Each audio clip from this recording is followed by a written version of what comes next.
Hello everyone! Welcome to another video. And it's finally time for the third part of my series on how I'm redesigning my model, where we're going to be talking about the process of rigging VTuber models on Live2D. Right now, I'm using the model I created back in summer of 2022. And as you can see, it is lagging quite a bit, especially in terms of animation. Ta-da! This is the new model, all ready and rigged, with multiple gestures and expressions, and today we will be seeing how I rigged it. Unlike character design and illustration making, this is the part of making the model that I have the least experience with. I was really in a hurry to finish my first model back when I made it, so even though I finished it, I did so very hastily, not paying close attention to understand how it works and blindly following tutorials. But if you don't understand how specific things work, then debugging, which is a big part of the process, will be very difficult. So while I don't have much experience on Live2D, I paid a lot of close attention on the process of making this new model, and I hope I can explain everything properly to all of you. Firstly, let's look into the most important parts of how Live2D works. As you may know, the layers of a VTuber model are all separated, depending on which parts are going to be moving. So the PSD that will contain the illustration you're working with will contain all of the parts separated. Similarly to drawing programs, Live2D has a clipping feature. Through clipping, you can make a layer appear only inside or only outside of another layer. This is something you will definitely be using, at least for things like the eyes and the mouth. Also, like in drawing programs, Live2D has layer modes. But unlike most drawing programs that have a multitude of layer modes to choose from, Live2D only has multiply, used for shadows, and additive, for highlights. In case you or the artist who worked on the piece left some layers in layer modes that don't exist on Live2D, they will appear as normal and you will have to manually put them in multiply or additive. Now, one of the most important things to understand is art meshes. Art meshes are what allows for things to be morphed into different shapes in Live2D. You can either give your layers automatic meshes or mesh them yourself.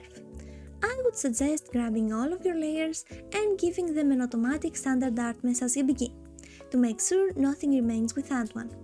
And as you're moving along, you can see what suits each layer best. If you'd make your own mesh, you have the ability to add things point by point and connect them on your own, or to draw lines of multiple and also to automatically connect them. The way art meshes work is that each one of their points moves one part of the layer they're on. So, if I move this point, this part of the image will move, but everything that is controlled by other points will remain unchanged. Through the Deform Path Edit tool, you can move bigger parts of the art meshes more smoothly all at once. For things like the mouth, that will have a lot of very specific shapes it will need to take, it's helpful to make very detailed art meshes. For things that are simpler in shape and want morphos match, complex art meshes are actually detrimental since they can make it look buggy if you mess things up. So, how you will need to mesh things will depend on how you need that specific layer to move. Other than the art meshes, another very important part of Live2D are warp deformers. To create a warp deformer, you choose whichever layers you want to move together at the same time. So, for example, the head, along with the facial features and the hair. And you can use the warp deformer to morph and move around those layers. It's kind of similar to putting them all in the same folder in a drawing program. You can again use the Deform Path Edit to move things in the deformer easily. And by holding Control, you can make the deformer bigger or smaller, depending on what you want to do. So, in case, let's say, you forgot to add something in the deformer and then you add it, but it's outside of the deformer's edge, you can make the deformer bigger to fit it.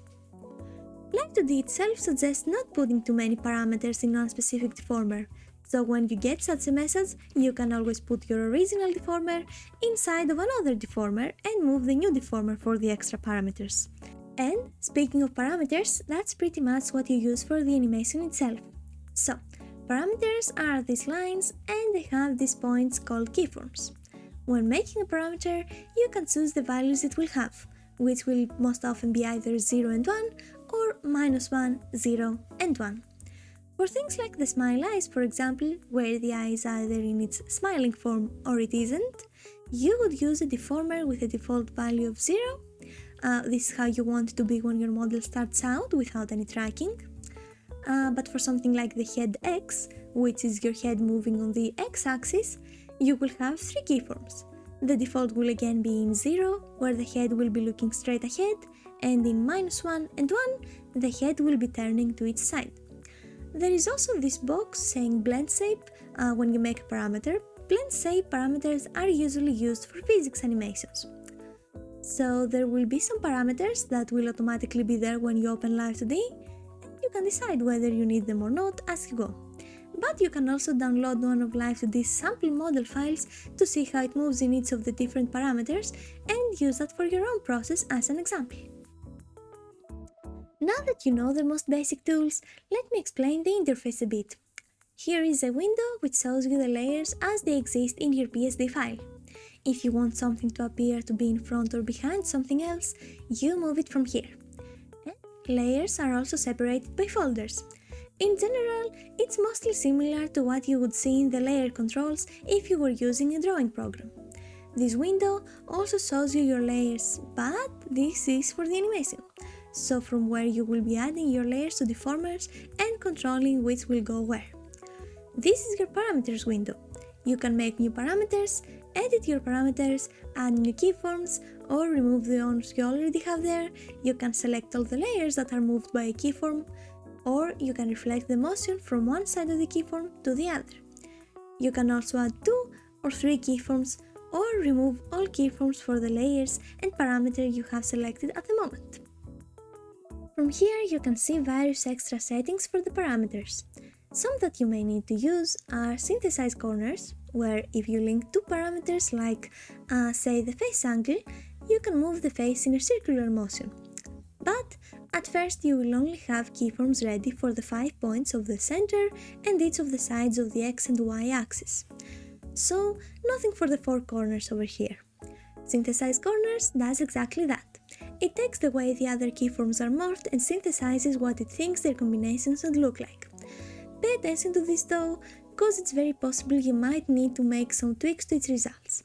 Something else you may need to use is the reflect motion, which will copy the motion your model is doing in the keyform you're in, and it will reflect it either horizontally or vertically to the other side, which is very useful for things like turning the face around.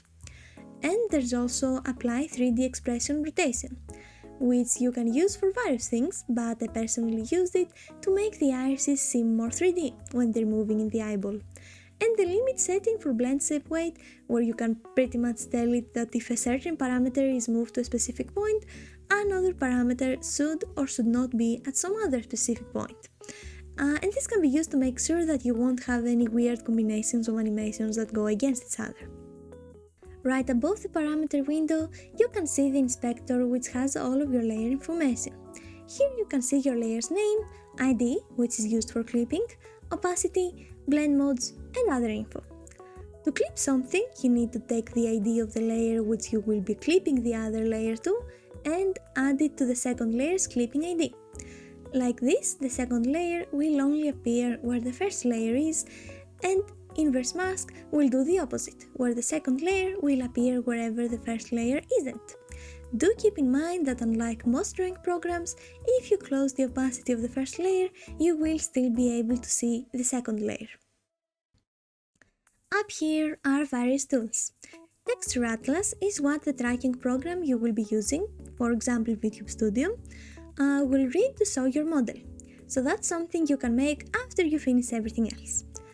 Through manual mesh edit, you make your own art meshes, and through automatic mesh generator, you can have your automatic meshes. With this, you make warp deformers, about which we talked, and with this you can make rotation deformers, which will rotate whatever you have inside them in a specific axis. The first one makes you a deformer which you have to move around and fix, the other allows you to create deformers by creating them where you want them. The arrow tool will basically do what arrow tools usually do, and it helps you pick up stuff, move it around, and such. The lasso tool is used to select areas, and the brush selection tool is also used to select areas, and you can be a bit more specific with it, since wherever its opacity isn't as big, the layers won't be moving as much, unlike the lasso tool where everything you selected will be moving with the same intensity. With different path edit, you can create a path with multiple points that will help you move things, especially those that are in lines like the eyelashes and the mouth. The deform brush tool is the one I showed you earlier, and you will probably be using it a lot. The glue tool is a tool where you can take the art meshes of two layers, and through the art mesh editor you can bind them. This means that if you move the one, it will stay connected to the other. And what the glue tool does is you can tell it how strong or weak you want the connection to be. The glue tool is still something I haven't completely gotten used to. It's a bit complicated, so use it carefully. Last is the art path tools, which I didn't need to use, but it's here, and I honestly don't exactly get what its use is even after looking through it, but I personally didn't need to use it, so maybe you won't either. And last, let's talk a bit about physics. So, to control the physics, you need to go to modeling and then physics settings. Then this window will open for you, so let's explain how physics work. Physics are pretty much used for follow-up actions. If I move the head without any physics on, you can see that the hair remain completely static as they go along with it, which isn't really how things work in reality, and so I can make specific animations that work for the hair, using blend shape parameters that I mentioned earlier. Then I would need to make a group. In the input settings, I would put everything that will make the hair move, so angle X, Y, and Z, since these are for the head movement, as well as breath. In the physics settings, you can create a pendulum, which is what will control the physics of the object. Through this, you can control various aspects of the pendulum, which will change the way the object moves, and I suggest playing around with these settings to see what you like or not. If you'd like, you can also save your pendulums as presets to use for other groups. So the inputs that we have chosen up here will be either linked to the angle or the position of the points in the pendulum, and you can choose how much each of these parameters will affect the physics animations, with a maximum of 100 for either angle or position. The output is where you add the physics animations that you made earlier in your blend shape parameters. Also, you choose all the ones you made that are meant for this group. You can change how much each parameter will affect the animation through here, and you can either do that individually or use increase output or decrease output. Physics can be a lot of fun since you can try out many different settings to see how they work, and here you can make your choice on how you want things to move around. And these are pretty much the basics of Live 2D. These are all the elements I used to make this model. It did take me a while to understand everything, but hopefully my explanations here were helpful and you can view them again if you're ever wondering what different things do. So now I'm going to go over how I made this model, showing you the parameters I've created bit by bit, starting with the standard ones, then moving on to the expressions and toggles, and then the physics. And in the end, I will show you how to make animation toggles as well. This is the nude version of my VTuber model, since I made this alone at first and then I worked on the clothing after this was completely done. So, one of the first things I did was to make the movement of the head. For this, I needed to move and morph not only the head itself, but also the hair, neck shadow, and all of the facial features as well. After I had angles X, Y, and Z ready, I moved on to the eyes. I made the eyes close, open, and widen. I also made smile versions of the eyes as well as squinting versions, though these are VBridger specific, so if you're not going to be using VBridger, you don't really need to do that. I also made the movement of the irises, which you can do by just morphing them like normal, or you can use apply 3D rotation explosion, which is what I did. Here, you choose each of your irises and put the eyeball X and Y on the directions.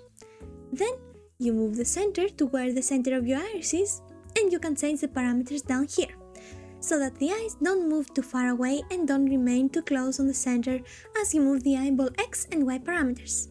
You can also use extending interpolation for things that have a lot of movement and you want to make sure they look smooth, like this. I had a deformer called eye skin which consisted of all the eye parts, and I also made that move along with the irises to make it look more lively.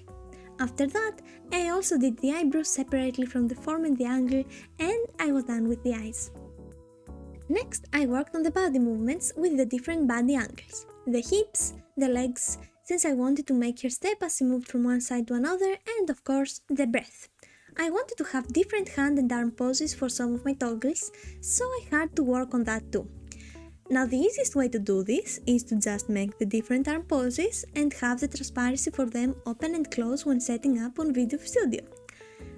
But I wanted it to smoothly turn from one to the other, so I had to have various parts separated to make a smooth rotation for each arm as well as for each hand. I'm sure this could look better if it was made by a more experienced rigger, but it was quite time consuming and I think I ended up with a fairly nice result that I can use. Before we move on to the toggles and physics, the last remaining part is the mouth, which took me a really long time to make since I kept making various mistakes and breaking things. I have a few tutorials linked in the document I have made in the description on how to make both a simple mouth as well as a VBridger ready mouth. Mine was made for VBridger and I followed the official VBridger tutorials. And if I have to give one advice for the people following them as well, make sure to follow the instructions very closely, because there were quite a few times where I just said, nah, it's fine if it's not exactly the same, and then I had to do things from the start, over and over again, because things would bug out. But if you're not rigging for VBridger, the mouth isn't really as complex. So for everything that we have talked until now, make sure to go around trying different combinations of movements to make sure nothing breaks, and if anything breaks, you can fix it. You can also use this to make an animation play with random combination of parameters to help you notice bugs, though it can look a bit weird if you have a ton of toggles like me here. Now let's talk about toggles and expressions. For toggles, I have quite a few things here like a base, a bread, a plushie, a pen, and all I do for those is pretty much just toggle on and off their opacity with these parameters. Same goes for the various expressions that I have made. What I do is pretty much have their opacity open and also make some physics blend shape parameters. For my crying animation, I also have made the tears slide down the cheeks, and I will show you how to do animations like that in the very end as well. Now, when making physics for anything, you should generally think of how things would move in certain cases. But to give you an example, what I've done for most things is make a few X parameters where various elements of the layer tune morphing are moved in the X axis, and then a few Y parameters where the same goes for the Y axis, like this. For the hair specifically, I have mostly used a specific method that is really useful for things like long hair or long tails, and it's called skinning. So to use skinning, you will need to go to the layer you wish to skin, then use the deform path edit to add points to where it should fold and twist, and then you go to modeling, skinning, and use the formation path for skipping. This is going to automatically create a version of the layer where multiple parts of it are glued together with rotation deformers, and it will automatically create parameters that control each of these deformers, and we can later use in our physics window. This is probably the best way to ring long hair, but for shorter hair or shorter parts of it like my hoge and my front hair for example, I would still suggest that you use the method I mentioned earlier, where you control everything with multiple X and Y parameters. Once you're in the physics window, you will need to make a different group for each thing you want to have physics on. So for example, I have 3 different hair physics groups for my longer hair, shorter hair and side hair. I have another group for my eyes, another for the body, one that controls the steps that are being taken when I move on the x-axis, and even for all of my different expressions and toggles. As I explained earlier when I was talking about the physics window, you can add in the input all of the movements that will be causing the physics to happen, and in the output you will be adding the blend shape parameters you made for the physics animations. And through all of these different choices here, you can adjust things to your liking and try out different stuff. The last thing I'd like to show you before we export is how to make animations that you can use later. So for example, I have this hearts animation, this swirly eyes animation, these crying animations, and these Z's coming out for my sleep animation. To make an animation, you will need to go to File, then New, Animation and SDK. Then you can put your model in the animation, and to animate something, you will need to put keyframes here. Through this you can control how long your animation will last, and you can put keyframes on what you wish to animate. Then you can go ahead and go to File, Export for Runtime, and export it as a motion file. Before you go ahead and use your model in your software of choice, you will need to make the texture atlas. So you go here, and it will automatically make a texture atlas for you. This may take a while, and if you see anything here on the side that isn't being used, you can't make a new texture. Select it and click Place Selected Object to the Texture Atlas to add it to the atlas, and then press Automatic Layout, and it's ready. In the very end, you will need to export it as Mach3 file and also export the physics settings. And voila! Your model is ready. I also of course made the clothes for my model, but I pretty much just used all of the features I already explained here and followed the movements of my nude model. And now that it's ready, let's also check it out on VTube Studio, which is what I will be using. For your model to properly work, you will need to have in your folder in your VTube Studio the texture atlas, the Mach3 file, the physics settings, and any animations you might have made and exported. Now I will show you some of the basic stuff you will need to know on setting up your model. So you import your model through here, and we're going to be working here in the settings. In the first tab you can see various things, mostly regarding connectivity. If you're using an iPhone to track yourself, you will need to use the Wi-Fi connection settings to connect your PC and iPhone VTube Studios together. And if you're using VBridger, you may need to open this to make sure both of your VTube Studios will be connected to VBridger. Now in the camera, if you have an idle animation when lost tracking and you need to use a specific facial expression, I would suggest clicking here to make sure it works properly. You can check out the sensitivity of everything for yourself by trying to see how well it works and adjusting them accordingly. If you want to have an idle animation, you can have it here. And if you wish to have an idle animation when tracking is lost, like I have the sleeping one here, you may choose it from here. Here you can also adjust how sensitive your tracking will be, and you can use trial and error to fix things to make sure they suit you. If you're using VBridger, you will need to come down here and add everything by hand. So find each of the VBridger parameters and connect them to the equivalent parameters you've made in Live 2D. Through here, you can change how strong the input and output are as well. So if something is moving too much, you can make it move less. At last are the expressions. So to make an expression, you go here.